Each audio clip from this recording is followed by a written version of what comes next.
Do you think the American government gonna try to do something to destroy the UFOs? That sounds like some stuff they'll do, because they don't know what it is, or take control of it, which that's impossible. But you think they're gonna try to go to war with the UFOs? Well, they have these programs that they've had and still have.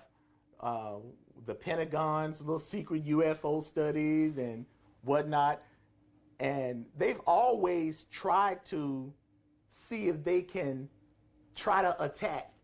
Oh, man. But that's the mind again. Yeah, yeah. This is a religious town. So those who believe in all these different scriptures, that's what the scriptures show us. They show us that the ruling oppressors would always still try to challenge God, despite the fact that God would prove his superior power. Pharaoh saw all these plagues and things that God sent down, but his mind was not, okay, let me submit. His mind was, hell, I'm going to challenge God and try to kill the people of God. That sounds like them. All right. So you mentioned in your book that UFOs are an integral part of the Nation of Islam theology. What exactly do the UFOs have to do with the Nation of Islam? Well, yes, as I stated earlier, the Nation of Islam is the entity that introduced this reality to the world. You know, if I were to put it in the most simplest, if I would say it in 30 seconds, I would say it like this. The Nation of Islam believes that God came in person, taught Elijah Muhammad, and proved his power in a lot of different ways. But one of the ways that he proved his power was by introducing Elijah Muhammad to this mother wheel craft and its 1,500 smaller wheel-shaped planes that are now being called UFOs by other folks. Now, this was before all the UFO talk even began, before any mass sightings, before any major government investigations. All of that is directly connected to the Nation of Islam. And that's why you don't have any other group, you don't have any other leadership who would speak with the boldness and the authority as does the Nation of Islam in the Honorable Elijah Muhammad and the Honorable Minister Farrakhan. Yet you'll find that the world's most powerful government, the world's most powerful media will not challenge the Nation of Islam on this crucial topic. You heard that. Right here on the 38114 show. You heard that. Okay, I've been hearing a lot of talk. I've been watching a lot of podcasts, a lot of interviews. Talib Kweli say he's seen the UFO. He's telling a story about. He's seen it. My other show, a couple of people. Like, how come I haven't seen the UFO yet? That's what... I mean, all the people has been high who say they see what. I mean, do you have to be in tune with yourself? Do you have to be a certain amount of aware, have a certain amount of awareness to see one? I mean, you know, there's a huge possibility that you, like many other people, may have seen one and didn't even know you saw it. Because the Honorable Elijah Muhammad said that these planes they can go undetected. They can appear as stars. So you may have been gazing at the stars. Now, hold on. You know, I hit the highway a lot. Okay. And I have seen the shooting star. I've seen the shooting star before, too. Not to be confused with these planes. That could have been one. I don't know.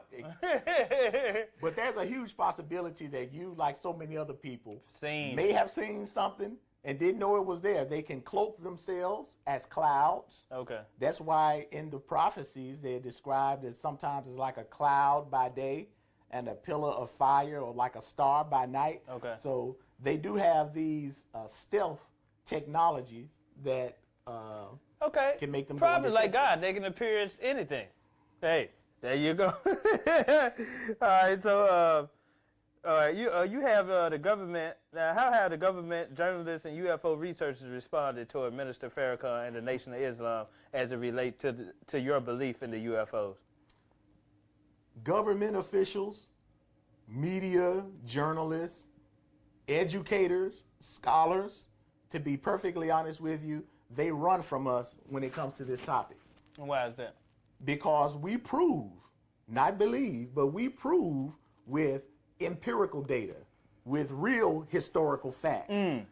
Not just some religious belief, but we prove with real observable world facts that this power was introduced by the Nation of Islam, and we proved that Elijah Muhammad and the Honorable Minister Farrakhan are 1,000% correct in that Elijah Muhammad literally met the Supreme Being. And these planes, these superior planes, are proof of the presence of God in the real world. You know what? I know where it's getting to. So you telling me they haven't reached out to you all to talk about the UFOs, knowing that y'all got proof, because they don't want to give y'all props because y'all black. Look, that y'all know something about the UFO. Am I correct? Why you laughing, Ambrose? You right on it. I know. Okay. You are right on That's it. That's what I felt in my heart. That's what I felt. Check this out. Now, you have an intelligent audience. Now, whether you like Minister Farrakhan or the Nation of Islam or not, you would have to admit that Minister Farrakhan and the Nation are perhaps number one on America's list. The Nation is the most surveilled of all of our so-called organizations and movements. We withstood the most targeted attacks from government, media, and continue to withstand them. So we're dealing with the world superpower who is on record as hating and plotting against the Nation of Islam. And no organization has withstood those type of plots and attacks longer than us.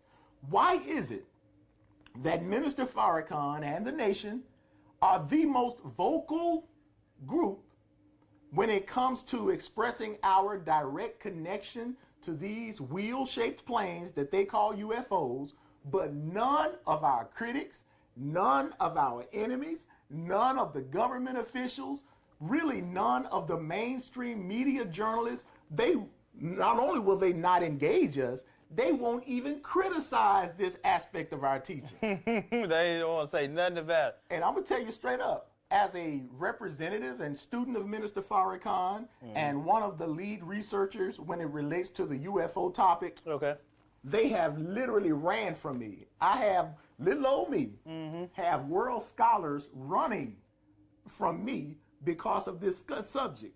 And I'm saying on your show, and I'll say it on any other show, it is because we prove with verifiable facts and empirical data that the Nation of Islam is 1,000% correct in the fact that Elijah Muhammad met the Supreme Being, or what folks in religion call God. They don't want to give the Nation of Islam they props because they black. So maybe you got some connects now. You in the industry. We're going to have to, we're going to have to set up some interviews or something. Yeah. Okay, is that why the Nation of Islam doesn't carry around any weapons? Because, God on our side. And look, that should tell, if you are just a casual observer, the fact that the Nation of Islam is the most hated and plotted against group of black people. Don't carry around no weapons. Yet it's never been our policy to carry weapons or arms, not even as much as a penknife. Yet we withstood all these attacks because we know that there is a real, more superior power that is more powerful than all of the militaries, all the white folks that y'all afraid of combined. And that's why the Nation can speak and do what we do. Come on, talk your shit on the 3811 First Show. We don't need no. Yeah, hold on. Do you personally, do you have a gun? No, I don't. You don't. And you know what? I don't need. And I know we stay here in Memphis, Tennessee. I know they say it's a dangerous city, but I feel like if I get one, I will attract. You know what I'm saying? That's the energy that I feel as well. If I get, I'm gonna use it if I carry one now. Now look, I'm gonna use it. If you're in a situation and somebody attacks you with guns, and this has happened on several times throughout the nation's history, we've been attacked by police. Right. You know, number one. We can go a whole lot of stuff. They raided our mosque. The armed police, they out-armed us, they outmanned us, and we have, for lack of a better term, beat their ass unarmed. You know? Now I can go through some history of that, but needless to say, we don't need to carry weapons because we know of a superior power. That's powerful. That's how I feel, man. Okay, I came across some of your research where you spoke about the historical battle of Los Angeles. Explain to our viewers and listeners how this relates to the Nation of Islam. Hey, this is big right here. This the Battle of Los Angeles, not the movie. Thank you. But he finna explain it because he told me about it, and I did my research about it. I know about it already. I'm so glad you said not the movie or movies, because there are a lot of movies and documentaries with the same name that try to fictionalize the actual historic event. But the Battle of Los Angeles was an event that was perhaps the first major encounter between these so-called UFOs and America's military. This took place on February 25th, 1942, just off the coast of Los Angeles, when a huge circular unknown object was spotted. I think it was spotted on radar, if I'm not mistaken, but it was spotted hovering in the clouds, along with a few other erratic moving objects flying around. This prompted the U.S. military to come and try to intercept this object by firing over 1,400 anti-aircraft rounds of artillery at this huge object that was just posted up in the clouds.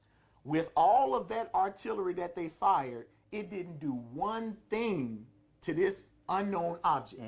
And there were also some smaller objects seen moving erratically, moving the exact way Elijah Muhammad and the nation had been teaching since the 30s. So after this episode shook up America, the U.S. military and President Roosevelt at that time were alarmed to the point that they encountered something that was millions of years ahead of America, and they did not know where it came from. So they went through an investigation to try